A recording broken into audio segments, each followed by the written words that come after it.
8 mitos paling konyol seputar menstruasi. Tidak boleh keramas. Sebagian wanita pasti percaya dengan mitos ini.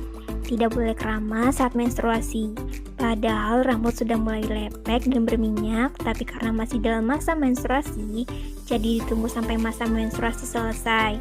Takut nanti haidnya malah deres dan menimbulkan sakit kepala. Sadarkah kamu itu malah membuat dirimu semakin malas untuk melakukan aktivitas? Keramas dipercaya akan menimbulkan pusing dan volume menstruasi yang deras. Namun, mitos ini sama sekali tidak benar. Tidak ada hubungannya sama sekali antara keramas dan kelancaran menstruasi atau pusing. Pusing memang merupakan salah satu hal yang dapat dialami saat menstruasi.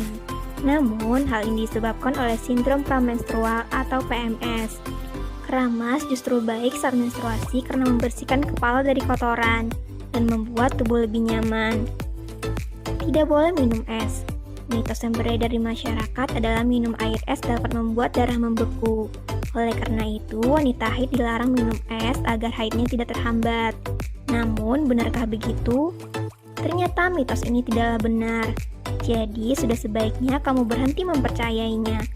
Konsumsi minuman dingin berhubungan langsung dengan sistem pencernaan, sementara menstruasi terjadi pada sistem reproduksi. Makan daging bisa bikin darah menstruasi bau. Pernah dengar nggak mitos seperti itu? Nah guys, faktanya makan daging tidak bikin darah amis sama sekali.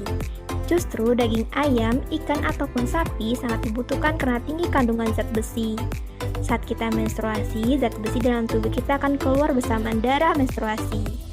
Sehingga mengkonsumsi zat besi saat menstruasi sangat disarankan. Zat besi ini akan memperkuat fisik kamu guys. Tidak boleh potong kuku dan rambut ketika haid.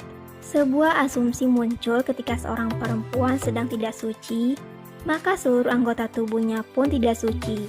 Jadi bagian terkecil seperti kuku pun tidak boleh terpisah dari anggota tubuh yang lain. Hal ini langsung dibantah oleh Syekh Utsaimin terkait seorang perempuan yang sedang haid, nifas atau junub, dilarang untuk memotong kuku dan rambutnya. Justru perempuan yang sedang menstruasi sangat dianjurkan untuk selalu menjaga kebersihan tubuh, seperti memotong kuku saat menstruasi. Jadi, pernyataan ini sama sekali tidak benar, bahwa perempuan tidak boleh memotong kuku dan rambut. Tidak boleh berolahraga. Haid pertama, boleh nggak ya olahraga? Jangan lakukan aktivitas berat, nanti rahimmu terluka. Tahukah kamu ketika masa menstruasi, olahraga ringan malah dapat membantu peredaran darah di sekitar otot rahim. Olahraga ringan teratur pun malah dapat melancarkan menstruasi, yang dianjurkan oleh The American College. Namun, hindari olahraga yang berat dan jika terjadi pendarahan serta nyeri yang berat, sebaiknya juga tunda dulu olahraga. Pilih olahraga ringan seperti jogging, bersepeda, atau yoga. Haid tidak teratur tanda kemandulan. Haid yang tidak teratur bukan berarti tanda kemandulan. Mitos haid ini berkembang di kalangan masyarakat guys, karena menganggap cerita ini benar. Faktanya, menstruasi dipengaruhi oleh fakta hormon dan pola hidup lainnya. Meskipun begitu, dengan haid yang tidak teratur, maka masa subur juga menjadi sulit ditentukan, sehingga kehamilan lebih sulit terjadi. Cuci pembalut sebelum dibuang supaya tidak dimakan setan.